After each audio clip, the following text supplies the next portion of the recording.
بسم اللہ الرحمن الرحیم نحمدہ ونصلی ونسلم علی رسولہ الکریم اما بعد۔ انسان کی اصلاح کے لیے صرف تعلیم ہی کافی نہیں، اخلاقی تربیت بھی ضروری ہے۔ مفتی محمد شفیع صاحب رحمۃ اللہ علیہ قرآن کریم کی آیت ربنا وبعث فیہم رسولا منہم یتلو علیہم آیاتک ویعلمہم الکتاب والحکمہ ویزکیہم انک انت العزیز الحکیم۔ اے ہمارے رب، ان میں ایک رسول انہی میں سے بھیج دے جو ان پر تیری آیات پڑھے اور انہیں کتاب و دانائی کی باتیں سکھائے اور انہیں پاک کرے، اور بے شک تو ہی غالب حکمت والا ہے۔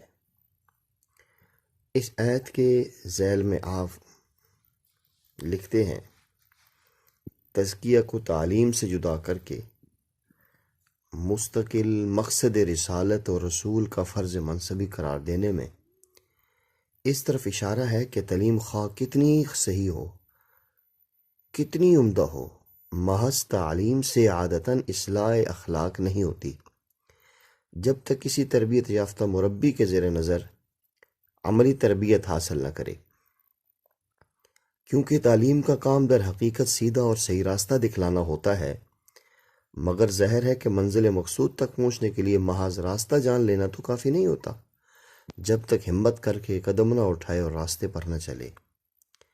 ہمت کا جو نسخہ ہے یہ بجز اہل ہمت کی صحبت اور طاعت کے کچھ نہیں ہے، ورنہ سب کچھ جاننے اور سمجھنے کے بعد بھی حالت یہ ہوتی ہے کہ جانتا ہوں ثواب طاعت و زہد، جانتا ہوں ثواب طاعت و زہد، پر تربیت ادھر جاتی ہی نہیں۔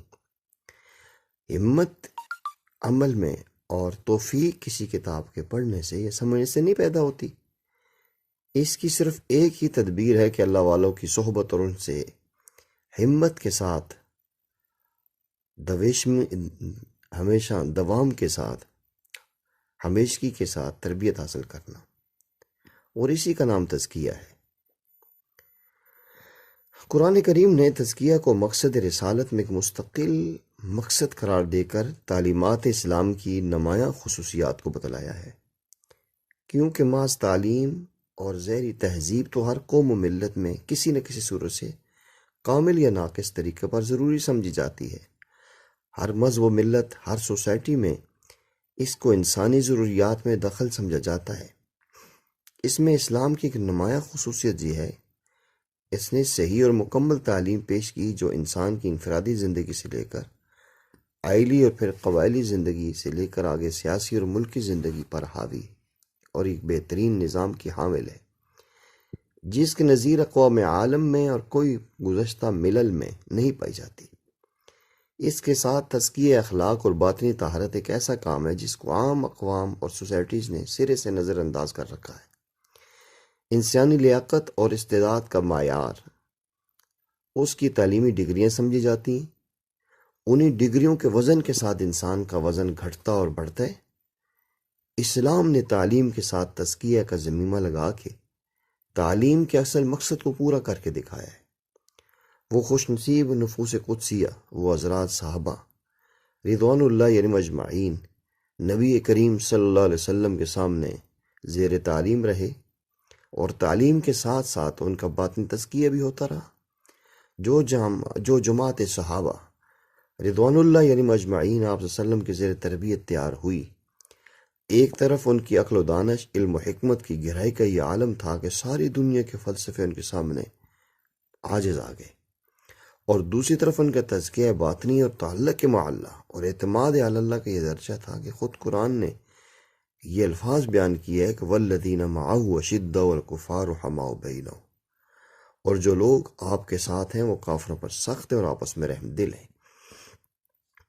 یہ وجہ تھی کہ وہ جس طرف چلتے تھے فتح و نصرت ان کے قدم چوم لیتی تھی، تائید ربانی ان کے ساتھ ہوتی تھی۔ ان کے محیر العقول کارنامے جو آج بھی ہر قوم و ملت کے ذہنوں کو مرغوب کیے ہوئے ہیں، اسی تعلیم و تزکیہ کے اعلیٰ نتائج ہیں۔ آج دنیا میں تعلیم کو بہتر بنانے کے لیے نصابوں کی تبدیلی و ترمیم پر تو سب لوگ غور کرتے ہیں، لیکن تعلیم کے روح کو درست کرنے کی عام طور پہ توجہ ہی نہیں ہوتی۔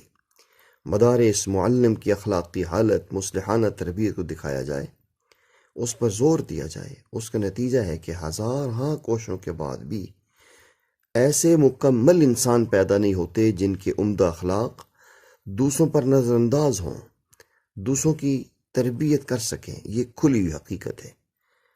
اساتذہ جس علم و عمل اور اخلاقی کردار کے مالک ہوں گے، ان سے پڑھنے والے طلباء زیادہ سے زیادہ انہی جیسے پیدا ہو سکیں گے۔ اس لیے تعلیم کو مفید اور بہتر بنانے کے لیے نصابوں کی تدوین و ترمیم سے زیادہ اس نصاب کو پڑھانے والوں کی علمی اور عملی اور اخلاقی حالت پر نظر ضروری ہے۔ اسلام کے قرون اولیٰ میں اور قرون ما بعد میں جب تک اس پر عمل ہوتا رہا، مسلمانوں کی پوری قوم علم و عمل اور اخلاق و کردار کے اعتبار سے پوری دنیا میں سر بلند اور ممتاز رہی ہے۔ جب سے مسلمانوں نے اس فریضہ کو نظر انداز کر دیا، جرائم کی روک تھام کو صرف حکومت اور اس کی پولیس کا فرض سمجھ کر خود اس سے علیحدہ ہو بیٹھے، اس وقت سے لے کر آج تک آپ اندازہ لگائیے، نتیجہ یہ ہوا ہر جگہ آپ کے سامنے ماں باپ، پورا خاندان پابند شریعت ہے اور متعلقین اس کے برعکس ہیں۔ اس کا نظری اور فکری رخ بھی اور ہے، عملی طریقے بھی جدا ہے۔ اس لیے ملت کی اجتماعی اصلاح کے لیے قرآن و حدیث میں امر بالمعروف و نہی عن المنکر پر خاص طور سے زور دیا گیا ہے۔ قرآن کریم نے اس کام کو امت کی خصوصیت، امت محمدیہ کی خصوصیت بیان فرمائی ہے اور اس کی خلاف ورزی کرنے والوں کو سخت گناہ اور موجب عذاب قرار دیا ہے۔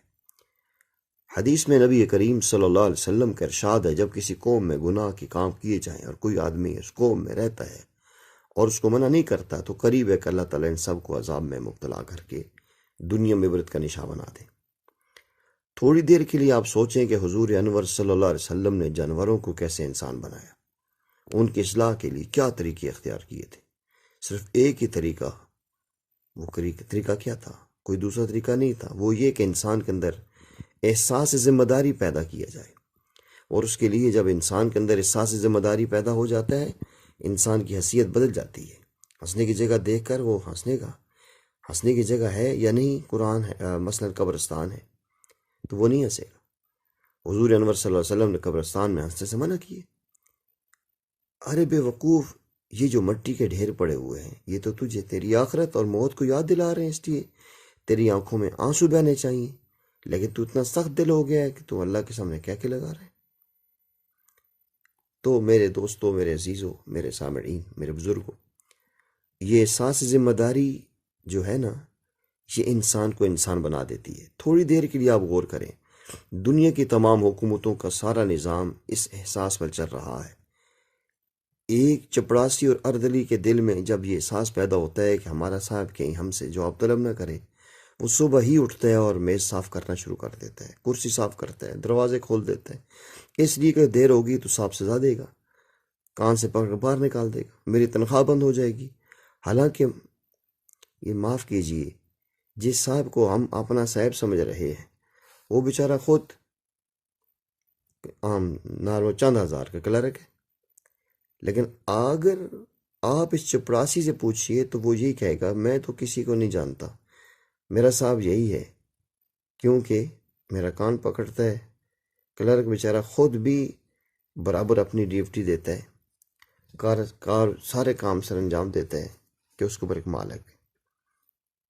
ہم دنیاوی اعتبار سیکٹری، کلرک، آفیسر، سپروائزر، ان کا خیال رکھتے ہیں، بادشاہ کا، حاکم کا خیال رکھتے ہیں۔ یعنی آپ دیکھیں، ایک چپڑاسی لے کر صدر تک سب کے ساتھ اپنے سے اوپر آدمی کے ڈر سے کام کرتے ہیں۔ حکومت کا سارا کاروبار جواب طلبی کے خوف سے ہوتا ہے کہ ہم سے جواب نہ پوچھ دیا جائے۔ آپ خیال کریں نا، سوچیں، کبھی ہم نے یہ سوچا ہے کہ یہ سارا نظام کائنات چلانے والی ذات رب کی ہے؟ جب دل میں اللہ کا خوف آ جاتا ہے تو نیچے سے لے کر بادشاہ اور صدر مملکت تک سب احساس ذمہ داری کے ساتھ کام کرتے ہیں۔ لیکن افسوس کی بات یہ ہے کہ آج انسانوں کو انسانوں کے جواب طلبی کا احساس تو ہے، اللہ کی جواب طلبی کا احساس نہیں۔ جب تک ہمارے اندر اللہ کی جواب طلبی کا احساس پیدا نہیں ہوگا، اس وقت تک ہمارا ایک نظام زندگی صحیح اللہ کے محبوب بندوں کی طرح نہیں ہو سکتا۔ یہ جو احساس ذمہ داری ہے نا، اسی کا نام خوف خدا اور خشیت الہی ہے۔ یہ جوہر جب کسی انسان کے اندر پیدا ہوتا ہے نا، تو وہی انسان جنید بغدادی بن جاتا ہے، وہی شبلی بنتا ہے، وہی غزالی بنتا ہے، وہی حسن البصری بنتا ہے۔ وہ انسان اخلاق و عادات کے اعتبار سے ایک عظیم انسان بن جاتا ہے۔ صرف یہ کہ قدم قدم پر اس کے اندر یہ احساس پیدا ہو جائے کہ کہیں اللہ کے ہاں میری پکڑ نہ ہو جائے، کہیں اللہ کے ہاں مجھ سے جواب طلب نہ ہو جائے۔ اس لیے کتابوں میں لکھا ہے کہ ایک بار کسی بات پر ایک شخص نے حضرت امام ابو حنیفہ رحمۃ اللہ علیہ کو تھپڑ مارا۔ آپ نے اسے فرمایا کہ اگر میں چاہوں تو تجھے عدالت میں گھسیٹ سکتا ہوں، مجھے بدلہ لینے کا پورا حق ہے، لیکن میں ایسا نہیں کروں گا، چونکہ تو نے یہ مجھ پر زیادتی کر کے مجھے صبر و تحمل کی طرف ایک موقع دیا ہے۔ اس احسان کے بدلے میں تجھ سے وعدہ کرتا ہوں کہ قیامت کے دن اگر مجھے اذن شفاعت ملا تو تیرے بغیر جنت میں نہیں جاؤں گا۔ آپ کی گفتگو سن کر وہ شخص ندامت میں ڈوب گیا اور توبہ طیب ہو گئے۔ وہ ان کے سامنے آ گئے۔ اللہ تعالیٰ سے ہم دعا کرتے ہیں کہ اللہ تعالیٰ ہمیں اسی انداز میں اپنی اصلاح کی کوشش کرنے کی توفیق عطا فرمائے۔ انشاءاللہ دوسری نشست میں اسی عنوان کو آگے بیان کروں گا۔ اللہ جل جلالہ ہمیں اپنے اکابرین کے انداز تربیت سے، اصلاح سے سبق لے کے عملی زندگی کو صحیح معنوں میں اپنانے کی توفیق نصیب فرمائے۔ وآخر دعوانا ان الحمد للہ رب العالمین۔